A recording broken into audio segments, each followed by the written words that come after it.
여러분, 지금 행복하십니까? 아니면 사는 게 왜 이렇게 힘들까 하고 한숨 쉬고 계십니까? 우리는 어릴 때부터 귀에 못이 박히도록 듣습니다.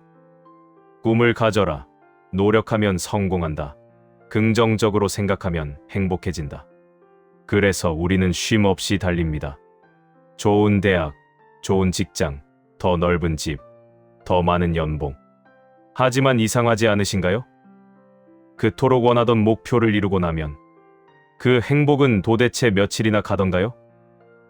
잠깐의 기쁨이 지나간 자리에 또다시 알 수 없는 허무함과 불안이 밀려오지는 않던가요?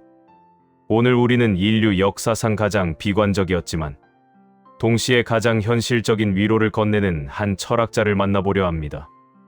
서점가의 다시금 그의 이름이 돌풍을 일으키고 있는 이유, 바로 아르투어 쇼펜하우어입니다. 그는 우리에게 달콤한 거짓말을 하지 않습니다. 다 잘 될 거야 같은 뻔한 위로도 하지 않습니다. 대신 그는 아주 차갑고 냉정하게 말합니다.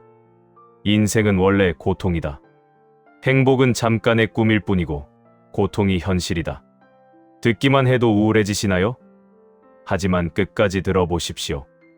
이 냉혹한 진실을 받아들이는 순간 역설적으로 여러분의 마음은 그 어느 때보다 가볍고 편안해질 것입니다. 오늘은 쇼펜하우어가 전하는 고통스러운 인생을 현명하게 건너가는 법에 대해 이야기합니다. 쇼펜하우어 철학의 시작은 이 세상과 인간을 움직이는 거대한 힘을 이해하는 데서 출발합니다. 그는 이것을 맹목적인 의지라고 불렀습니다. 어렵게 생각할 것 없습니다. 쉽게 말해 그저 살고자 하는 욕망입니다. 이 욕망은 이성적이지도 않고 논리적이지도 않습니다. 그저 맹목적입니다. 우리 몸을 보세요. 심장은 우리가 시키지 않아도 뛰고, 배는 때가 되면 고프고, 성욕과 수면욕은 우리의 이성을 마비시킵니다. 우리는 이성이 욕망을 통제한다고 믿지만 쇼펜하우어는 반대로 말합니다. 욕망이 주인이요. 이성은 그 욕망을 채우기 위한 도구일 뿐이라고요. 바로 이 지점에서 인간의 비극은 시작됩니다. 쇼펜하우어는 인간의 인생을 이렇게 정의합니다. 인생은 욕망과 권태 사이를 오가는 시계추와 같다. 이 문장은 그의 철학을 관통하는 가장 중요한 통찰입니다. 한번 우리의 삶을 대입해 볼까요? 우리는 무언가를 간절히 원합니다. 이것이 욕망입니다. 욕망하는 상태는 곧 결핍의 상태입니다. 없으니까 원하는 것이죠. 그래서 결핍은 우리를 고통스럽게 합니다. 가지지 못해 안달이 나고 괴롭습니다. 그토록 원하던 것을 죽으림을 다해 얻었다고 칩시다. 승진을 하거나 원하던 차를 사거나 사랑하는 사람과 결혼을 합니다. 그 순간 우리는 만족감을 느낍니다. 하지만 그 만족감 얼마나 지속되나요? 길어야 며칠, 몇 달입니다. 익숙해지는 순간 기쁨은 사라집니다. 그 다음 찾아오는 것은 무엇입니까? 바로 권태, 즉 지루함입니다. 욕망이 충족되자마자 삶은 다시 무료해집니다. 그리고 우리는 또다시 새로운 욕망을 찾아 헤맵니다. 더 좋은 집, 더 새로운 자극, 더 큰 성공. 결국 인생은 가지지 못해 고통받거나 가졌을 때 지루해하거나 이 둘 중 하나를 끊임없이 오가다 끝나는 비극이라는 것입니다. 그렇다면 우리는 어떻게 살아야 할까요? 이 지옥 같은 시계추를 멈출 방법은 없는 걸까요?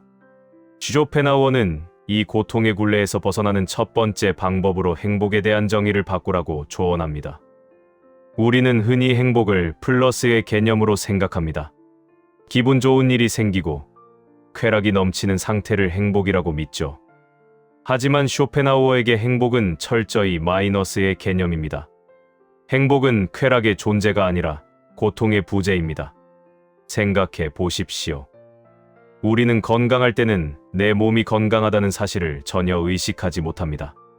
그러다 작은 가시 하나만 손톱 밑에 박혀도 온 신경이 그곳에 쏠립니다. 잃어버리고 나서야, 아프고 나서야 그것이 행복이었음을 깨닫습니다. 우리의 신경은 쾌락보다 고통에 훨씬 더 민감하게 반응하도록 설계되어 있습니다. 쾌락은 아무리 커도 금방 익숙해지지만 고통은 아주 작은 것이라도 우리의 삶 전체를 뒤흔듭니다. 그러므로 현명한 사람은 쾌락을 좇는 삶이 아니라 고통이 없는 삶을 추구합니다. 큰 기쁨을 얻기 위해 큰 위험을 감수하는 것은 어리석은 짓입니다. 대박을 노리며 전 재산을 투자하거나 남들에게 과시하기 위해 무리하게 빚을 내는 것, 찰나의 쾌락을 위해 건강을 해치는 것, 이 모든 것이 불행의 씨앗입니다. 오늘 하루 여러분에게 큰 불행이 없었나요? 견딜 수 없는 육체적 고통이 없었고 당장 굶어 죽을 걱정이 없었나요? 그렇다면 쇼펜하우어는 말할 것입니다. 당신은 이미 충분히 행복하다. 행복의 눈높이를 황홀경이 아니라 무탈함으로 낮추는 것. 이것이 비관주의자가 우리에게 주는 가장 현실적인 행복론입니다. 다음으로 이야기할 것은 인간관계입니다. 우리의 고민 중 90%는 인간관계에서 옵니다. 쇼펜하우어는 이 딜레마를 고슴도치 우화로 설명합니다. 추운 겨울날 고슴도치들이 얼어 죽지 않으려고 서로에게 다가갑니다. 하지만 너무 가까이 붙으면 서로의 가시에 찔려 피가 납니다. 아파서 떨어지면 다시 춥습니다. 붙으면 찔리고 떨어지면 춥고 이 과정을 수없이 반복하다가 고슴도치들은 서로의 체온은 느끼되 가시에는 찔리지 않는 적당한 거리를 찾아냅니다. 이것이 바로 예의입니다. 쇼펜하우어는 말합니다. 인간은 비사교적인 사교성을 가졌다. 우리는 근원적으로 외로움을 견디지 못해 타인을 찾지만 동시에 타인을 감당할 능력도 없습니다. 타인은 나의 기대를 배반하고 나를 질투하며 나에게 상처를 줍니다.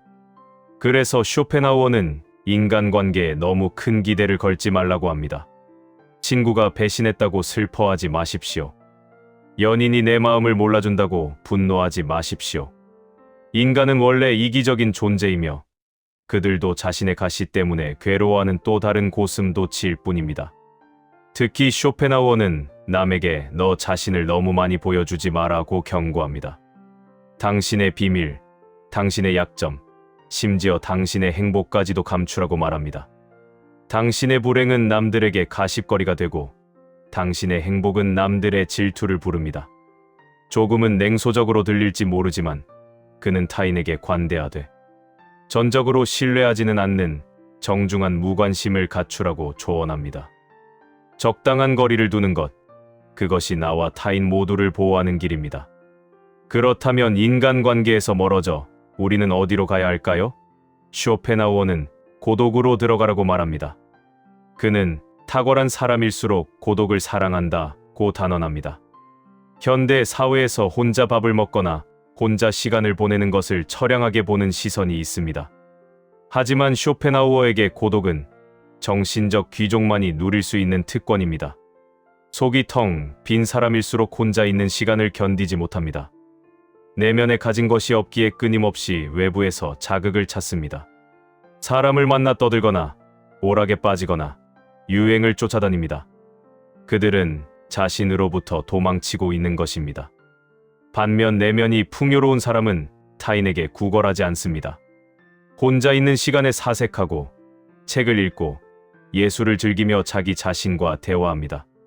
그들에게 고독은 외로움이 아니라 자유입니다. 쇼펜하우어는 말합니다. 인간은 혼자 있을 때만 온전히 그 자신일 수 있다. 그러므로 고독을 사랑하지 않는 자는 자유를 사랑하지 않는 자다. 여러분은 혼자 있는 시간이 두려우신가요? 아니면 기다려지시나요?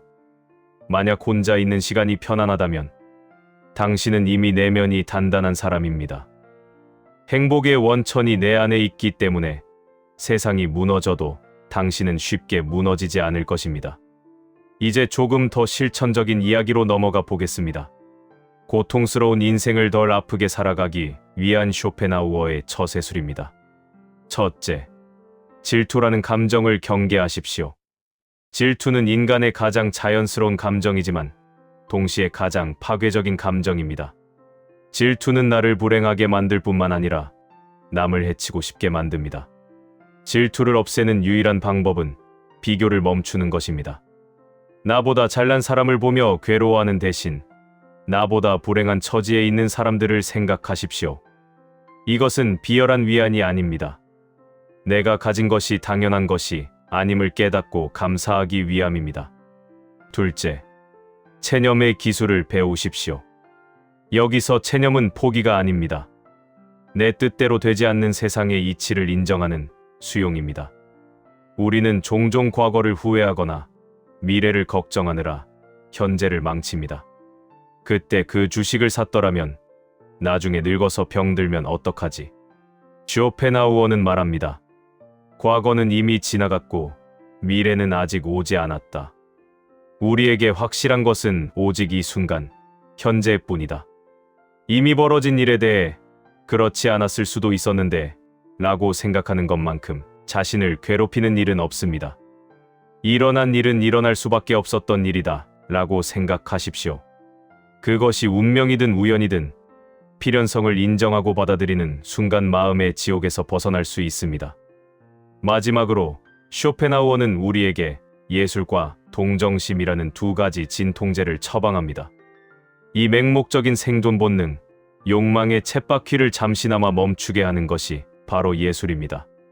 아름다운 음악에 깊이 빠져들 때, 웅장한 자연 풍경을 바라볼 때, 우리는 아주 잠깐이지만 나라는 존재와 욕망을 잊게 됩니다. 근심 걱정이 사라지는 무아지경의 상태, 쇼펜하우어는 이것을 구원이라고 보았습니다.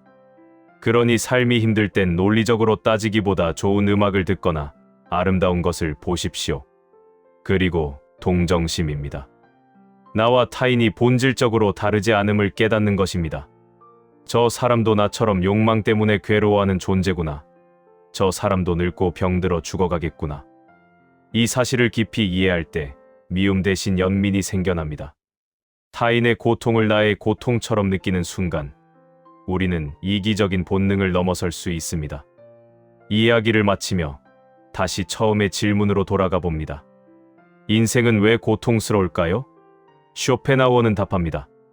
그것이 인생의 본질이기 때문입니다. 여러분이 지금 힘들고 괴롭다면 그것은 여러분이 무능해서도 잘못 살아서도 아닙니다. 그저 인간으로 태어났기에 겪어야 하는 필연적인 과정입니다. 그러니 부디 행복해야 한다는 강박을 내려놓으십시오. 완벽한 사람은 없으며 고통 없는 인생은 없습니다. 타인에게 너무 많은 것을 기대하지 말고 적당한 거리에서 스스로를 지키십시오. 그리고 무엇보다 혼자 있는 시간을 두려워하지 말고 그 시간 동안 당신의 내면을 가꾸십시오. 쇼펜하우어는 자신의 묘비명에 이렇게 적기를 원했습니다. 이제야 비로소 쉴 수 있게 되었다. 죽음이 찾아오기 전까지 우리의 시계추는 멈추지 않을 것입니다. 하지만 이 고통의 메커니즘을 꿰뚫어본 우리는 이제 시계추에 매달려 끌려다니는 것이 아니라 그 움직임을 관조하며 조금 더 의연하게 살아갈 수 있을 것입니다. 우리가 가진 것보다 우리가 어떤 사람인가가 우리를 행복하게 만든다. 오늘 이 시간이 여러분의 고단한 삶의 작은 방패가 되었기를 바랍니다. 내일은 오늘보다 조금 더 덜 고통스럽고 조금 더 평온하시길 기원합니다.